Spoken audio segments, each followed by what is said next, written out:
maybe you just aren't getting asked out. Maybe you've never been on a date, or maybe you've been rejected by someone that you really like that you thought could be a really good potential partner. Hello and welcome. My name is Heather, and in this video I'm going to be talking about some of the biggest struggles that single Christians face. I go getting out of breath again. Oh my goodness.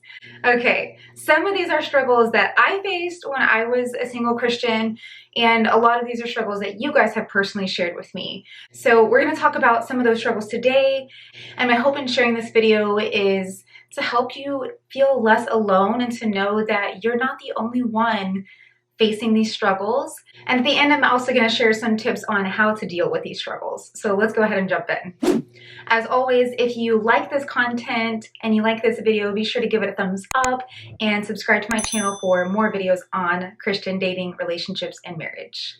So the first one is feeling like they don't fit in. A lot of times, especially in the church, it can feel like it's really geared more towards married people, that maybe there are more married people and families. At least that was my experience when I was a single Christian in the church. I felt like a lot of the messages were geared towards married people. And I know that some of you guys have shared that same sentiment with me. So I know it wasn't just my experience. And that's not to say that a lot of churches don't do an amazing job of speaking to singles and having a lot more single-oriented content. But just overall, I feel like this is an area that a lot of singles struggle with, is fitting in, not only in the church, but just in the culture in general. I know when I was single, it felt like all of my friends were already married and most of them were already starting to have kids. And when I joined a small community group, I was literally one of two single women there. Everyone else was married and had kids. So it was easy to feel kind of left out sometimes, and like I didn't really have a place that I belonged. Not to say that these people didn't do an amazing job of trying to include me, but it's hard not to feel a little bit like you don't fit in when you're in a different life stage than most of the people around you. The next one was a really big one for me, and I know it's a really big one that a lot of you have shared as well, and that's fear of the future.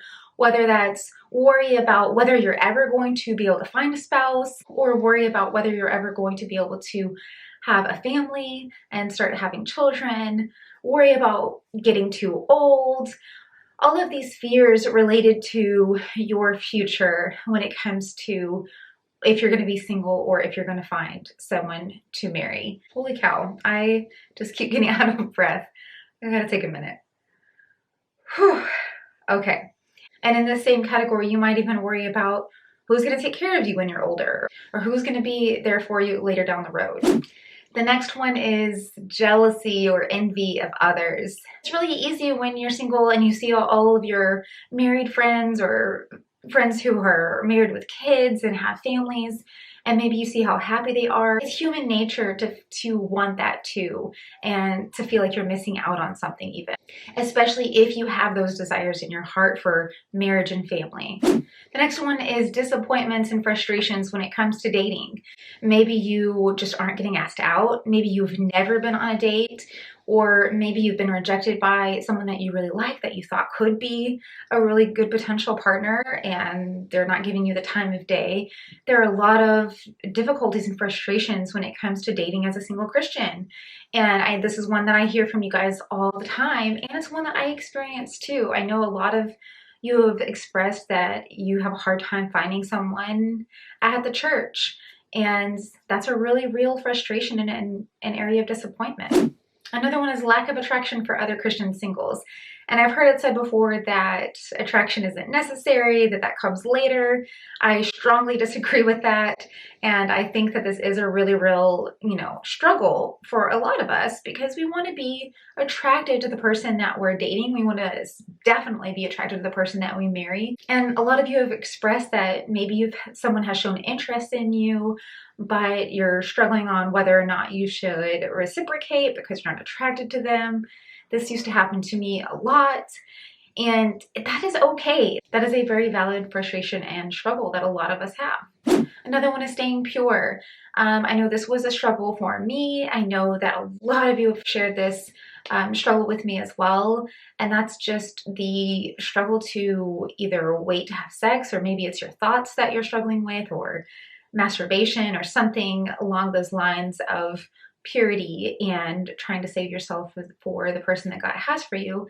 And that can be really difficult, especially in a culture that is very highly sexualized and that puts a lot of emphasis on just going for what you want and doing what feels good. That can make it really hard as a single Christian to stay strong in this area. Another one is dealing with loneliness. And this can happen in marriage, but it is a different kind of loneliness. I know when you are single and you do have that fear of the future, you don't know if or when you're going to get married, and you have that desire in your heart to be with someone. This is a really real struggle as well. And again, it's another one that I know I struggled with and that a lot of you have shared with me. Another one is feeling like you are waiting on something, like you're in this constant limbo of wanting to move on to the next phase of your life, but not being sure of what that's going to look like and not being sure what to do next. Maybe you want to buy a house, but you're waiting on a partner, or maybe you want to have kids, but obviously you want to be married before that happens. And we'll talk more about this in the tip section, but I strongly encourage you that if this is something that you are feeling and that you are struggling with, to go after whatever you can right now in this season. Don't let it be a time of waiting, but instead let it be a time of preparation and exploration and going after the things that you want as much as possible. All right, and then the last one I'm going to touch on is not being able to find someone who is on the same page as you, whether that's someone who has the same faith, whether that's someone who wants the same things, finding someone who is looking for marriage, someone who's looking for commitment. A lot of you have shared that with me, that you have a hard time finding someone who is marriage-minded. And I remember feeling that same way and struggling with that same thing. And of course, I know there are probably so many other struggles that single Christians face and that I know I faced. But for now, we're going to leave it there and go ahead and move into the tips. All right, so the first one, of course, that I'm going to say is focus on your relationship with God. I talk about this all the time, but there's a reason for it, and that is because your relationship with God is the most important relationship in your life. It is a relationship that you will always have, and God will always be there for you, whether you find a spouse, have kids, or fulfill whatever other goals you have in life. You're always going to have that relationship. So make sure you're focusing on that, keeping that first. And when that relationship is strong, you'll honestly find that you do have everything that you need. You may not have everything that you want and desire, but you will have everything that you need. And then when that person does come along, then you'll already have that on lock. And you'll be able to carry that into your marriage or into motherhood. And you'll be that much more prepared. The next tip is to find a community of single Christians.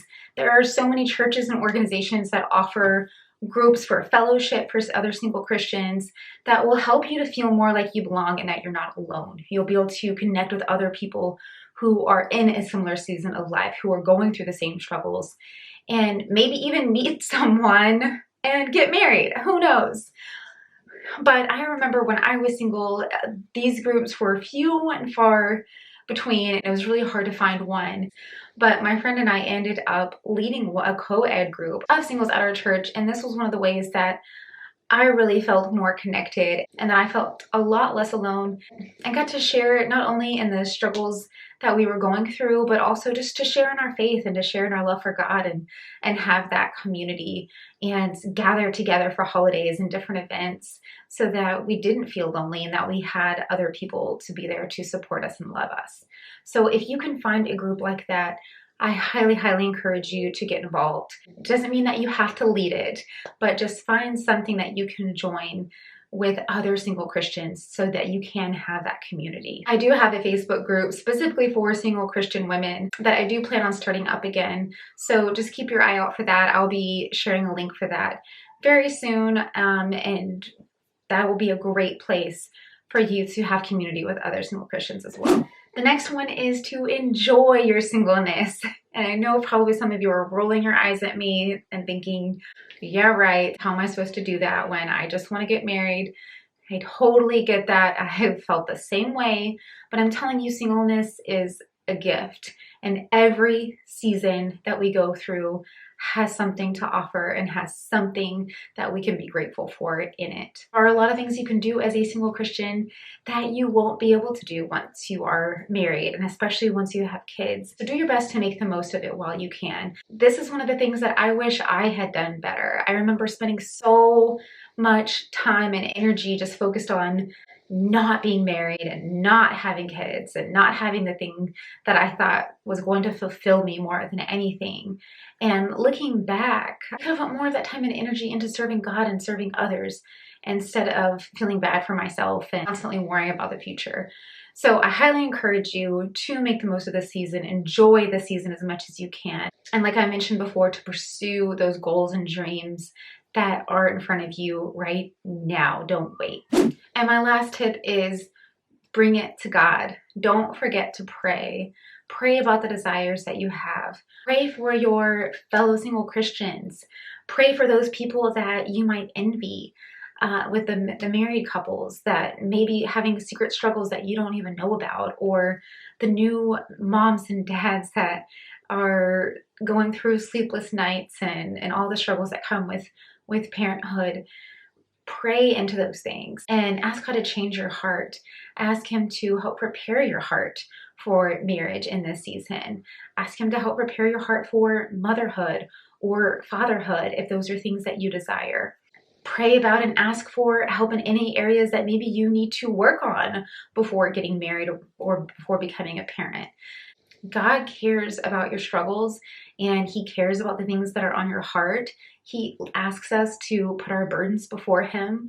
So make sure that you're remembering to take the time to do that in this season especially. So that's it for this video. Let me know in the comments which one of these resonated with you the most, or if there was a struggle that I did not mention, then definitely be sure to mention that in the comments as well, so that we can all connect and grow together. And again, I just want to let you know that you are seen, you are loved, you are known, and you are not the only one going through these struggles and frustrations. I feel you, I've been there, and I just want to let you know that I love you, and I hope that this encourages your heart. And I'll see you in the next one. Bye.